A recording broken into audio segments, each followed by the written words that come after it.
So this is the fourth lecture of the book human geography. So इस fourth lecture में हम लोग second unit start करेंगे, the world population, distribution, density and growth. So इस unit को हम अभी पूरा डिटेल में स्टडी करेंगे. I hope last three videos में आई नो थोड़ा वॉइस का इशू आया है, बट आई होप आप लोगों को कुछ समझ में आया होगा.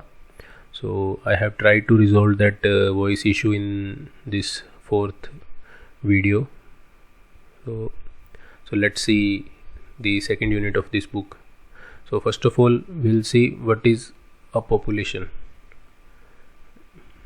ये definition से समझते हैं कि population exactly it's very like आप लोगों को पता होगा कि क्या population होता है. फिर भी एक small definition इसकी देखते हैं. अगर ये वाली definition को देखेंगे, the number of people who live in a particular area, city और एक कंट्री. सो इसके डिफरेंट लेवल्स हो सकते हैं, सिटी में, विलेज में, या कंट्री लेवल पे, या स्टेट लेवल पे, या डिस्ट्रिक्ट लेवल पे. So that is a population. So but what is the objective of this unit? Objective in the sense why we are studying the world population.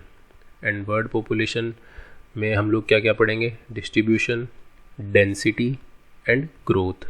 ये तीन aspect पढ़ेंगे हम world population के. But हम लोग ये world population की study करते क्यों हैं? Mainly to compare like how population is distributed across the world. फिर उसके हिसाब से जो कंट्रीज़ हैं वो अपनी पॉलिसी फॉर्मुलेट करती हैं. जो कंट्रीज़ अपने बजट को स्पेंड करती हैं वो इस पॉपुलेशन डिस्ट्रीब्यूशन के हिसाब से डिसाइड किया जाता है. सो that's why it's very important on international level, on national level, on state level, at every level population is studied in deep, so that policy is formulated according to the need of the population. So अभी इसमें देखते हैं what is the distribution. distribution का मतलब है कि how population is distributed across the world. So इस map से हम लोग समझेंगे कि कैसे किस एरिया में पॉपुलेशन ज़्यादा है, किस एरिया में पॉपुलेशन कम है. तो आप लोग देख सकते हैं कि कैसे कुछ एरिया में रेड कलर थोड़ा डार्क है और किसी एरियाज़ में it is light, very very like. So उस पर्टिकुलर कलर के हिसाब से इस ग्राफ में डिस्क्राइब किया गया कि कैसे the population is distributed across the world. So इसके लिए एक आपकी बुक में ही देखते हैं कि एक जियोग्राफर जिन्होंने इस पे रिमार्क दिया कि Asia has many places where people are few and few places where people are many.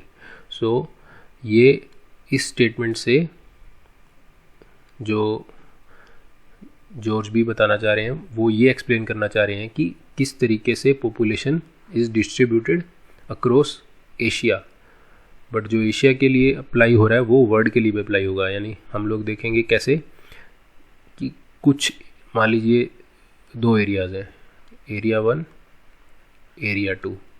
तो ये जो बोलना चाह रहे हैं many places where people are few. So इस एरिया में तो लोग कम हैं और there are places where people are many, और इस एरिया में लोग काफ़ी हैं. और मान लीजिए ये 2 एरियाज कंट्री ए में है, तो with in a country population distribution very करता है. और हम लोग जानते हैं जैसे चाइना की पॉपुलेशन वर्ल्ड में सबसे ज़्यादा एंड सेकंड नंबर पे इंडिया की है. तो एशिया में ही इतना वेरिएशन है और कुछ एरिया में जाएंगे तो पॉपुलेशन बहुत कम हो जाएगी. तो वो आगे डिटेल में हम लोग डिस्कस करेंगे. So what is the pattern of population distribution in the world? So it depends on various factor which we will discuss later. But इसमें जैसे ये बताया गया top 10 most populous countries of the world, ये इसमें दिया गया है. तो China is number 1, India is number 2, then US, Indonesia. So ये इसमें बताया कितनी पॉपुलेशन किस कंट्री में है and almost these 10 countries have 60% of the population, world's population, and there are around 200 countries. तो वर्ल्ड में 200 कंट्रीज़ हैं और उसका 60% से ज़्यादा पॉपुलेशन किन कंट्रीज़ में, इन 10 कंट्रीज़ में। तो इसी से हम लोग आइडिया लगा सकते हैं कि कैसे वर्ल्ड की पॉपुलेशन अनइवनली डिस्ट्रीब्यूटेड है। उसके पीछे जो फैक्टर्स हैं वो चीज़ें हम लोग बाद में डिस्कस करेंगे। सो दिस इज़ दी, हमने पॉपुलेशन की डेफिनेशन देखी, but why we are studying the population and distribution of population, what is the need of studying the distribution of population? So it's very important to study for understanding the demographic characteristics of that area।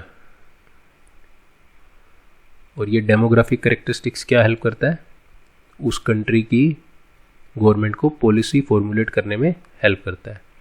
तो demographic characteristics का मतलब क्या है, सही, demography से मतलब क्या रहता है अपना, demography is constructed by 2 words, demo and graphy. So इसका मतलब क्या है, द पीपल।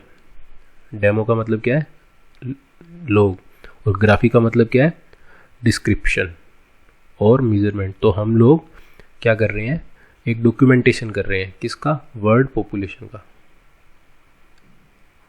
वर्ल्ड पॉपुलेशन का डॉक्यूमेंटेशन करने से उसको हम डिस्क्राइब कर सकते हैं कि किस एरिया में कितनी पॉपुलेशन है, उस पॉपुलेशन में कितने मेल्स और फीमेल्स हैं। डिफरेंट डायमेंशंस होती हैं। अगर पॉपुलेशन को आगे डिटेल में पढ़ेंगे, अगर ये मान लीजिए एक कंट्री ए में पॉपुलेशन है तो इसमें कितने मेल्स और फीमेल्स हैं, और उसमें एज वाइज कितने लोग हैं, यंग लोग कितने हैं, ओल्ड लोग कितने हैं। So what is this, this is demography. Children कितने हैं, so this is statistics, the statistical study of population. So इसमें हम लोग क्या डिटेल में स्टडी करेंगे, कैसे डिस्ट्रीब्यूटेड है डिफरेंट कंट्रीज़ में। सो उस डेमोग्राफिक स्टडीज, डेमोग्राफिक रिकॉर्ड से क्या हेल्प मिलती है, वो कंट्री उस पर्टिकुलर एरिया की पॉलिसी जैसे अगर ओल्ड एज लोग ज़्यादा हैं किसी कंट्री में तो वहाँ पे पॉलिसी ओल्ड एज के लोगों के लिए वैसी बनाई जाएगी। अगर किड्स या चिल्ड्रन ज़्यादा हैं वहाँ पे तो उन बच्चों के वेलफेयर के लिए एक पॉलिसी बनाएगी, और अगर यूथ ज़्यादा है तो उनके एम्प्लॉयमेंट के लिए उस कंट्री को एक पॉलिसी उस तरीके से बनानी पड़ेगी। तो अगर कंट्री को पता रहेगा कितना शेयर किस पर्टिकुलर एज का है और किस पर्टिकुलर जेंडर का है, तो कंट्री उसके हिसाब से अपना पॉलिसी फॉर्मुलेट कर सकते हैं। सो हमने ऑलरेडी ये देख लिया कि इसमें बर्ड पॉपुलेशन में हम 3 एस्पेक्ट्स स्टडी करेंगे, the distribution, the density and the growth. Distribution को देखने के लिए ये चार्ट जो अभी मैंने आपको दिखाया था इसको देखते हैं। तो यहाँ पे कुछ नंबर्स दिए गए हैं। सो जो ये जो एरियाज़ का कलर है वो कलर किस तरीके से बनाया गया है, पॉपुलेशन डेंसिटी पर स्क्वायर किलोमीटर। पर स्क्वायर किलोमीटर का मतलब क्या है कि अगर 1 किलोमीटर बाई 1 किलोमीटर का एक एरिया लेते हैं, 1 किलोमीटर बाई 1 किलोमीटर यानी यूनिट एरिया, तो पॉपुलेशन पर यूनिट एरिया को क्या बोलते हैं, आगे उसका फॉर्मूला देखेंगे, डेंसिटी। तो ये इसमें क्या एक्सप्लेन कर रहा है, डेंसिटी को। तो यहाँ देखिए 0 से 25 अगर लोग किसी पर स्क्वायर किलोमीटर एरिया में है तो उसकी डेंसिटी इस कलर से दिखाई है। तो जैसे जैसे डार्क होता जा रहा है वैसे वैसे लोगों का नंबर बढ़ता जा रहा है। 1500 से 9000, 1500 to 9000 पीपल इन पर स्क्वायर किलोमीटर। सो अगर इंडिया के लिए देखेंगे तो इंडिया के लिए क्या है, इंडिया की पॉपुलेशन डेंसिटी अराउंड 500 to 700 है। और ये देखिए ब्लैक कलर में जो है 1500 to 900, जो ये बांग्लादेश, ये जो ब्लैक है ये बांग्लादेश है। तो बहुत कम कंट्री ऐसी हैं जिनकी बहुत ज़्यादा पॉपुलेशन डेंसिटी है। पॉपुलेशन डेंसिटी का मतलब क्या है, अगर मान लीजिए 2 अपने ब्लॉक लेते हैं सेम साइज़ के 1 किलोमीटर बाई 1 किलोमीटर, तो अगर इसमें 10 पीपल है और इसमें 100 पीपल है, तो इसकी पॉपुलेशन डेंसिटी ज़्यादा होगी और इसकी पॉपुलेशन डेंसिटी कम होगी। तो आप लोग इस पे कंपेयर कर सकते हैं कि जिस एरिया में पॉपुलेशन डेंसिटी ज़्यादा होगी तो वहाँ पे भीड़ भाड़ वाला एरिया होगा। अगर आप अगर कंपेयर करेंगे मुंबई और दिल्ली जैसी सिटीज़ को, और अगर आप किसी टाउन में या विलेज में रहते हैं तो आप देखेंगे कि बहुत कम एरिया में मुंबई और दिल्ली जैसी सिटी में काफ़ी लोग रहते हैं, और अगर उतना ही एरिया अगर किसी टाउन में या किसी विलेज में देखेंगे तो कंपैरेटिवली लेस लोग रहते हैं। तो उससे हम लोग क्या पता लगता है, डेंसिटी ऑफ पॉपुलेशन। सो इसका एक फॉर्मूला भी रहता है डेंसिटी ऑफ पॉपुलेशन को समझने के लिए।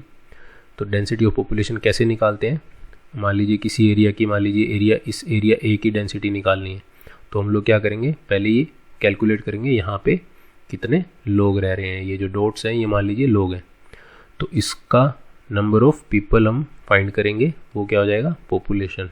और इस पर्टिकुलर सर्किल का एरिया कितना है वो अगर डिवाइड करेंगे पॉपुलेशन से बाई ए, तो वो क्या आ जाएगी, पॉपुलेशन डेंसिटी।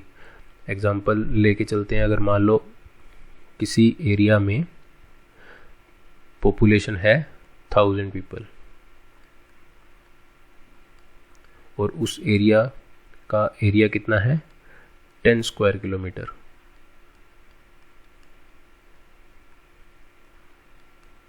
तो इस एरिया की पॉपुलेशन डेंसिटी कितनी होगी, 100 पीपल पर किलोमीटर स्क्वायर, यानी 1 किलोमीटर स्क्वायर में 100 लोग होंगे। तो अगर ये वेरी करेगा तो इसकी डेंसिटी चेंज होती जाएगी। तो इसको अंडरस्टैंड करने के लिए, कंपेयर करने के लिए ऑलरेडी हम देख चुके हैं, बट फिर भी इसको और बेटर तरीके से देख सकते हैं। इन 3 एरियाज़ को कंपेयर करेंगे। It's visible that area 1 is smaller, area 2 is larger and area 3 is further larger. So इसकी डेंसिटी ऑटोमेटिकली हम देख सकते हैं, बिकॉज यहाँ पे बहुत लोग हैं तो इसकी डेंसिटी ज़्यादा होगी कंपेरेटिव टू एरिया 2, और कंपेरेटिव टू एरिया 2 एरिया 3 की डेंसिटी और कम होगी, बिकॉज इसका एरिया भी लार्ज है और इसमें लोग भी बहुत कम है। तो इससे हम समझ सकते हैं कि कैसे डेंसिटी को डिफाइन किया जाता है उस पर्टिकुलर एरिया की। अब इसके बाद हम ये देखेंगे, आपके एनसीईआरटी में भी ये एग्जांपल दिया हुआ है कि कैसे डेंसिटी को कैलकुलेट करते हैं। See density of each unit of land has limited capacity to support people living on it. ये तो हमें पता है कि एक लिमिट से ज़्यादा कोई भी एरिया लोगों को नहीं हैंडल कर पाएगा। इसीलिए The NCERT says it is necessary to understand the ratio between number of people to the size of land. हमें पता होना चाहिए कि एक एरिया कितने लोगों को हैंडल कर सकता है, कितने लोगों को अफोर्डेबली कंटेन कर सकता है। तो उसके लिए हमें क्या चाहिए, डेंसिटी ऑफ पॉपुलेशन। अब जैसे दिल्ली जैसे और मुंबई जैसे सिटीज़ में क्यों प्रॉब्लम आ रही है, बिकॉज वो एरिया लिमिटेड है, बट वहाँ पे माइग्रेशन की वजह से पॉपुलेशन कंटिन्यूसली इंक्रीज हो रही है, इस वजह से डेंसिटी इज़ इंक्रीजिंग कंटिन्यूसली। ये फॉर्मूला हम ऑलरेडी डिस्कस कर चुके हैं, like 1,50,000 people in 100 square kilometre. उस एरिया की डेंसिटी क्या होगी, 1500 पर्सन पर स्क्वायर किलोमीटर। ये आप लोगों को समझ आ गया। तो 2 चीज़ें हम लोग डिस्कस कर चुके हैं, डिस्ट्रीब्यूशन एंड डेंसिटी। और अब ये देखेंगे कि क्या फैक्टर्स हैं जो डिस्ट्रीब्यूशन एंड डेंसिटी को अफेक्ट करते हैं, किन फैक्टर्स की वजह से ये डिटरमाइन होती है distribution and density of that population. इसमें काफ़ी फैक्टर्स हैं, ये देखते हैं। These are the factors which determines the distribution of population. The first factor is geography. First factor is geographical factor. Geographical factors में बहुत सी चीज़ें आएंगी, availability of water, landforms, climate, soil. इन लोगों इस चीज़ को population distribution से कैसे रिलेट करते हैं, यानी जहाँ availability of water होगी तो obvious है वहाँ पे लोग वहीं रहना चाहेंगे जहाँ पे पानी अवेलेबल होगा, बिकॉज पानी को इजीली अपनी डेली लाइफ के लिए अपने हम लोग वहाँ से एक्सट्रैक्ट करके उसको यूज़ कर सकते हैं। सो इसका एग्जांपल, अगर बहुत इंटरेस्टिंग एग्जांपल अगर आप देखोगे, इंडस वैली सिविलाइजेशन था जो, वो एक रिवर वैली सिविलाइजेशन थी। Similarly Mesopotamia was the river valley civilization. Why? ये बहुत बड़ी सिविलाइजेशन थी। अर्बनाइजेशन को अचीव कर लिया था इन्होंने ऑलमोस्ट 3500 ईयर्स बिफोर। किसकी वजह से? Because they settled near the rivers. So water की इतनी ज़्यादा इम्पोर्टेंस है। So IVC is in India, Indus valley civilisation is India, Mesopotamia is in near Iraq. So आपको दिखाता हूँ मैं इसमें मैप में कि किस तरीके से उस पर्टिकुलर एरिया में सो जो इंडस वैली सिविलाइजेशन है वो इस एरिया में थी, IVC। यहाँ पे Indus is the name of the river, that's why it is called Indus valley civilization. Similarly China में भी एक ऐसी सिविलाइजेशन थी जो रिवर के आसपास ही सेटल हुई थी। सेम हेयर मेसोपोटामिया में भी रिवर वैली सिविलाइजेशन थी, इसी वजह से वहाँ पे सेम गोज़ फॉर लैंडफॉर्म्स में क्या क्या आता है? प्लेन्स, हिल्स, फिर डेजर्ट आ जाएगा। तो ऑब्वियसली आप लोग समझ सकते हैं कि जहाँ पे इजी रहना कहाँ है, हिल्स में इजी है रहना या डेजर्ट में इजी है रहना या प्लेन्स में। बिकॉज प्लेन्स में हम लोग ग्राउंड को इजीली अपने यूज़ के हिसाब से मॉडिफाई कर सकते हैं, रोड्स बना सकते हैं, एग्रीकल्चर के लिए यूज़ कर सकते हैं, घर बना सकते हैं, बिकॉज उसका लेवल मेंटेन्ड है। बट हिली एरियाज़ में ये फैसिलिटी इतनी इजीली नहीं बनाई जा सकती, बिकॉज वहाँ पे चैलेंजेस आते हैं। सो इसीलिए landforms also decides how population is distributed. तो प्लेन्स में अगर जाएंगे तो Gangetic plains are highly populated. Gangetic plains में कौन कौन से स्टेट्स रहेंगे? यूपी, बिहार, इन स्टेट्स में, वेस्ट बंगाल, इन स्टेट्स में बहुत ज़्यादा पॉपुलेशन डेंसिटी है, जो हम लोग सेकेंड बुक में पढ़ेंगे। But for example you can understand because of landforms, और वहाँ पे दोनों चीज़ें हैं, वाटर प्लस लैंडफॉर्म्स। सो जो हमारा इंडिया का मैप है उससे हम लोग समझ सकते हैं कैसे।